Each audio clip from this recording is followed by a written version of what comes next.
Hello everyone and welcome to day one of Bookkeeping Basics. My name is Josh Albayero and I will be guiding you through all of the topics that we will cover throughout this course. Today we will focus mainly on the income statements. The income statement is essentially a report that shows how profitable a company has been during a time interval that is shown on the statement's heading. You can select to view a day, a week, a month, a quarter, an entire year. It all depends on your needs. As I talk about the income statement, I encourage you to please take a lot of notes. All right, let's jump into revenues. Now, what are revenues? Revenues are essentially the fees or the amount of money that the company makes from its sales or services. This is in the net income that the company will receive. This is the money that comes in before paying any bills, expenses, or anything that might deduct from these revenues. As I stated before, revenues can include sales, services, or any other ways in which a company receives money. For example, let's say that there is a delivery company that is just starting out. And this delivery company has a delivery fee of $100 per package that it delivers. If the company delivers 4 packages, the company will incur $400 in revenue. Now, what else is there in the income statement? The other part of the income statement includes expenses. Now, what are expenses? Expenses aren't necessarily just bills or a check that you might have to write.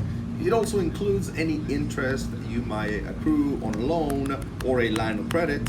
Essentially anything that will reduce the amount of revenue that you received is an expense.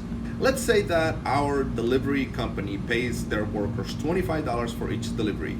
This means that they will pay $25 times 4 deliveries, or $100 in expenses. So the income statement shows us not only the revenues that come in, but also the expenses that go out.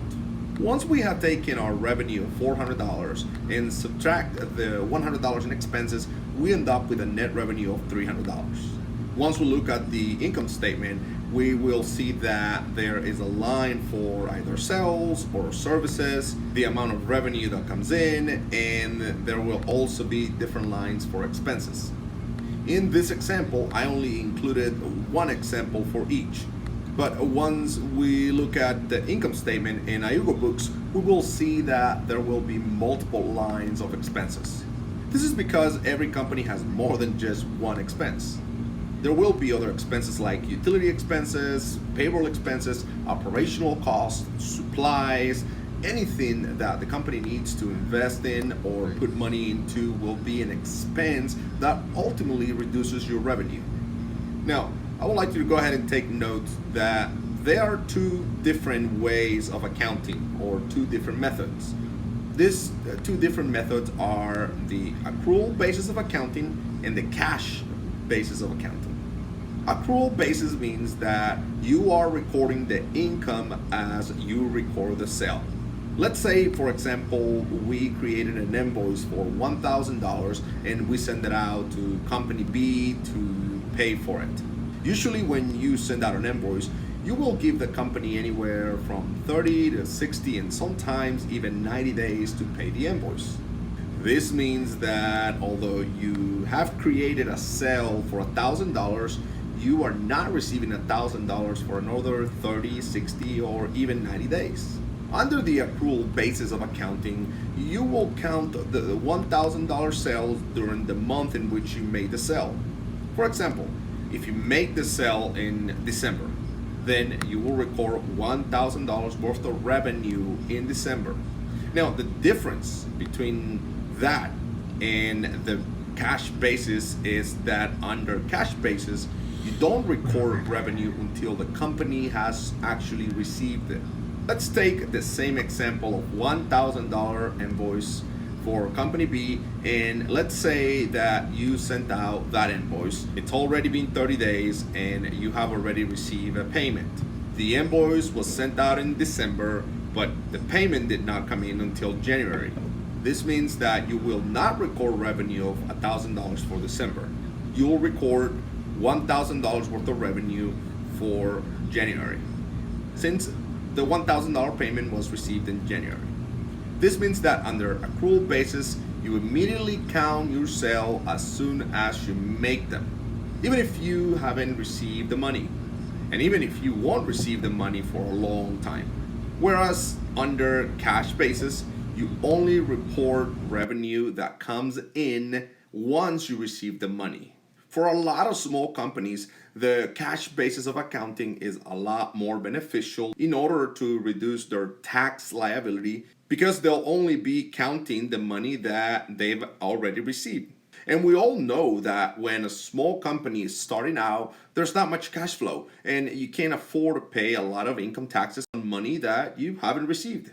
So that is just a brief overview of how the accrual basis and cash basis work. This applies to revenue and expenses, just like if you bought a truck for your company for $20,000. The company now has a liability for $20,000, but more likely you will be making monthly payments. That is an example of an accrual basis expense. Let's take a look at how all of this looks in Ayuga books. Your profit and loss report is one of the most important reports, as it will give you a snapshot of your business. You can filter this report by year, month, or quarter. Let's talk about the current month. The profit and loss shows all the reconciled transactions, such as expenses and income. So if you believe that some transactions are missing, go back to the transaction page and make sure that all your transactions have been categorized and reconciled. For this example, let's take a look at the income that has come in so far. Car sales, sales revenue, and also interest income. These are expenses that we have recognized and categorized in the transaction page.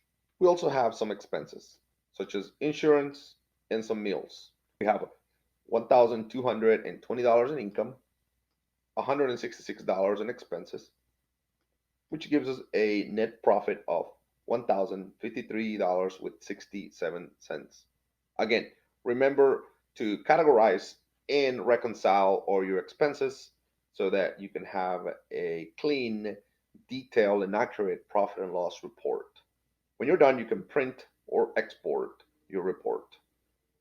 If you found this helpful, share this video and sign up for the next episode of Bookkeeping Basics.